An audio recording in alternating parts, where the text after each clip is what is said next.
আসসালামু আলাইকুম প্রিয় দর্শক, এই গাছটি হচ্ছে অ্যাসপেরাগাস বা শতমূলী গাছ, যেটি ভেষজ জগতের একটি অনন্য নাম, যার রয়েছে প্রচুর ভেষজ গুণ। আর এই উদ্ভিদটি বিভিন্ন দেশে সবজি হিসেবে খাওয়া হয়ে থাকে। আর এটি মূলত লতানো উদ্ভিদ, যার দেহে প্রচুর পরিমাণ কাঁটা রয়েছে। আর এই উদ্ভিদটির নাম শতমূলী হলো কেন? এই উদ্ভিদটির নাম শতমূলী হলো এই জন্য, এই যে আমার হাতে যে মূলটি রয়েছে, এরকম প্রায় শতাধিক মূল গুচ্ছাকারে এর মাটির নিচে থাকে। মাটির নিচে এরকম গুচ্ছাকারে যে মূলগুলো থাকে সেগুলোকে বলা হয় কন্দমূল, এবং বংশ বিস্তারের ক্ষেত্রে এই কন্দমূল কাজে লাগে।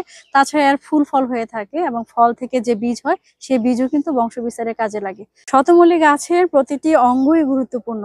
এর যে ছাল রয়েছে সেটি যদি রসুনের সাথে বেটে বাত ব্যথাযুক্ত স্থানে প্রলেপ দেওয়া হয় তাহলে বাতের ব্যথা দূর হয়। আর তাছাড়া শতমূলী গাছের ফলও খুবই গুরুত্বপূর্ণ। এই ফল হজম শক্তি বৃদ্ধিতে সহযোগিতা করে। আর গাছের যে মূল, সেটি আরো গুরুত্বপূর্ণ আমাশয় রোগীদের জন্য।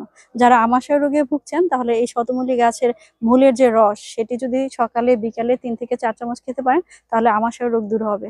তাছাড়া এটি কৃমিনাশক হিসেবে কাজ করে থাকে। ধন্যবাদ।